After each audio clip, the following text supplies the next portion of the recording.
Digestão de proteínas bioquímica. A digestão das proteínas é um processo bioquímico, pois está intimamente ligado ao pH e à ação de enzimas específicas durante a degradação. No estômago, ocorre a primeira etapa de digestão das proteínas.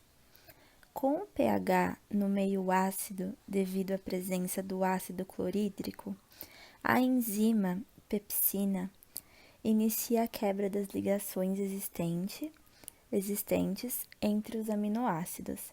A enzima pepsina transforma as proteínas em moléculas menores, hidrolisando as ligações peptídicas. Quando o alimento chega ao duodeno, o intestino delgado, ocorre a liberação da enzima enteroquinase pelas células intestinais, agindo na degradação. A enteroquinase ativa outra enzima do pâncreas, a tripsina, que por sua vez desencadeará reações de ativação em cascata das demais enzimas pancreáticas, proteolíticas, como a quimiotripsina, a elastase, as carboxipeptidases e as aminopeptidases.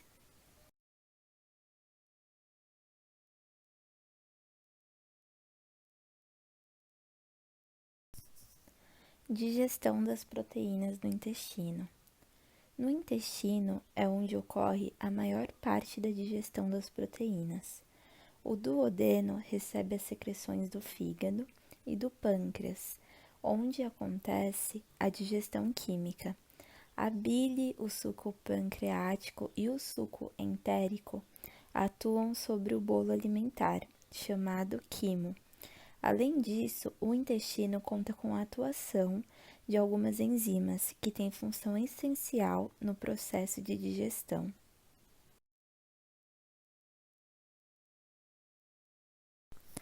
Na absorção das proteínas, os nutrientes oriundos da degradação serão absorvidos pelo organismo, pois agora já podem atravessar a microvilosidades do intestino delgado e alcançar os capilares sanguíneos.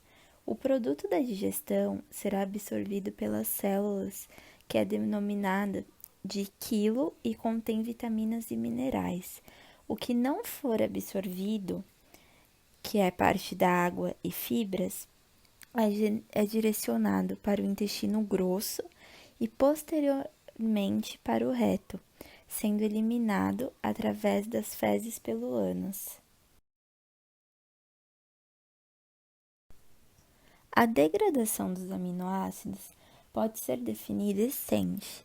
Esse grupo amino vai ser convertido à ureia e as 20 cadeias carbônicas restantes são convertidas a piruvato, acetil-CoA e intermediários do ciclo de Krebs. O grupo amino da maioria dos aminoácidos é retirado por um processo que consiste na transferência deste para o acetoglutarato, formando assim o glutamato. A cadeia carbônica vai ser convertida ao respectivo acetoácido, e essas reações são catalisadas por transaminases, também chamadas de aminotransferases, que são encontradas no citossol e na mitocôndria. Na grande maioria das vezes, é o acetoglutarato que é utilizado como aceptor do grupo amino. O glutamato é, portanto, um produto comum às reações de transaminação, constituindo assim um reservatório temporário de grupos amino, provenientes de diferentes aminoácidos.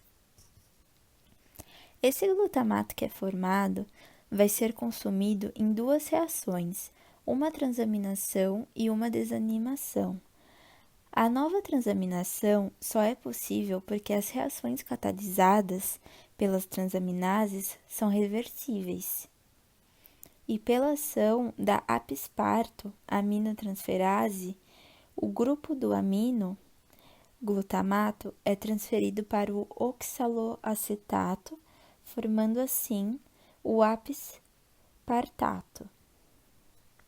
O glutamato também pode ser desanimado, que é quando o grupo amino é liberado como amônia.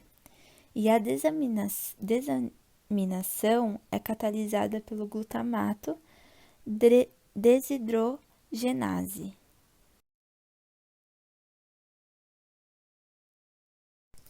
Na degradação dos aminoácidos, cada via degradativa passa por um passo-chave, no qual o grupo amino é separado do esqueleto carbônico e desviado para uma via especializada para o metabolismo do grupamento amino.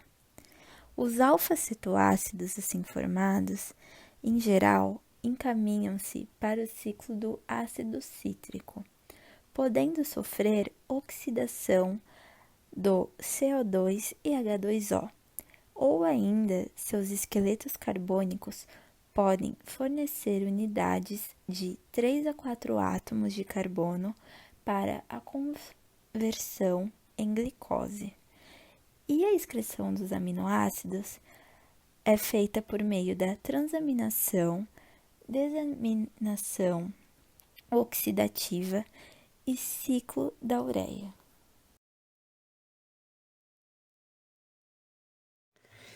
Transaminação. Transaminação é o processo que consiste na utilização da enzima chamada de transaminase ou aminotransferase, e a maioria são enzimas alostéricas, ou seja, pode mudar sua formação a partir de uma substância que a gente chama de grupo protético, uma substância que é uma parte não proteica. Essa substância, ela deriva da vitamina B6 e é chamada de PLP, e também chamada de peridoxal fosfato. Então, a enzima tem uma parte proteica e uma parte não proteica. O processo de transaminação se refere na retirada de agrupamento amino do aminoácido para o alfa-cetoglutarato. Ela, por sua vez, vai transferir o oxigênio e formar o alfa-cetoácido. E também terá o glutamato, que recebe um hidrogênio e um agrupamento amino, vindo dos aminoácidos. Então, toda vez que ocorrer transferência de um agrupamento amino para outra substância, a gente chama essa reação de transaminação. Logo após de virar glutamato, ele vai poder entrar na mitocôndria. Ao entrar dentro da mitocôndria, pode acontecer duas coisas. Pode acontecer novamente uma transaminação, outra transferência, ou acontecer outro processo, que é a desaminação oxidativa. Desaminar é retirar um agrupamento amino e não transferir.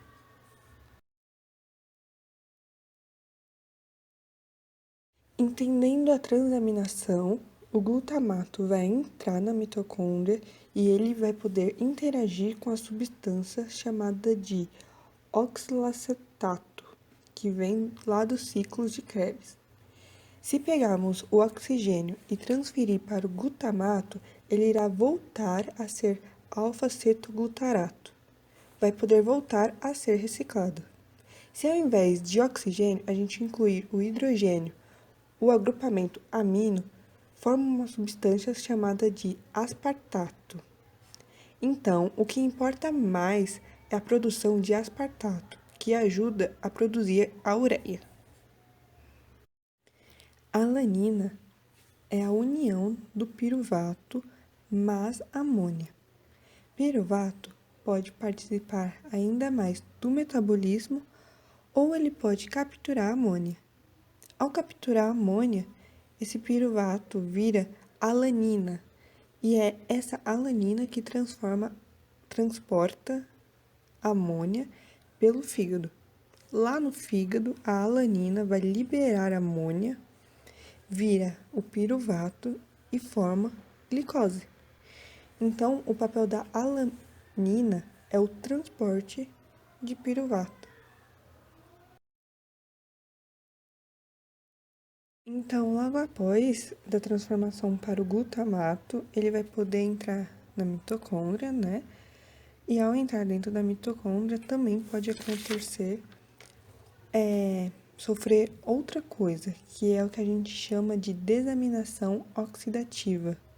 Então, o que vai acontecer? Vai entrar agora as substâncias carregadoras de hidrogênio e elétrons, chamadas de NAD+, ou NADP+, mais H2O, e então o glutamato ele vai trocar e perder o agrupamento amina, o oxigênio vai ficar no lugar do carbono alfa e vai virar novamente o alfa-citoglutarato e também amônio.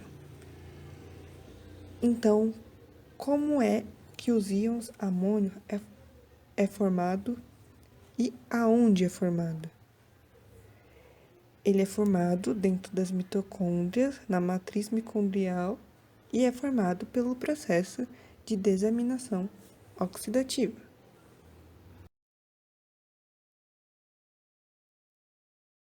Então, aqui nesse slide, ele mostra a reação química do aminoácido e após ele perder, né, o grupo amino, receber o oxigênio e formar o alfa-cetoácido, separando o grupo amino do esqueleto de carbono, como mostrei no slide anterior. Os aminoácidos eles podem ser usados para a produção de glicose, ácidos graxos e a produção de ATP, que é energia. Para isso, ele deve perder o grupo amina se transforma em amônio, e quando a amônia é formada fora do fígado e se une com uma substância chamada de glutamato, a amônia se unindo com glutamato vira a substância chamada de glutamina. Esta glutamina que vai transportar a amônia pela corrente sanguínea. Existem 4 principais aminoácidos no metabolismo do nitrogênio, que é o glutamato e a glutamina, que são o alfa-cetoglutarato, a glutamina, que transporta a amônia na corrente sanguínea, a alanina, que é o piruvato, e o asparato, que é o oxalocetato.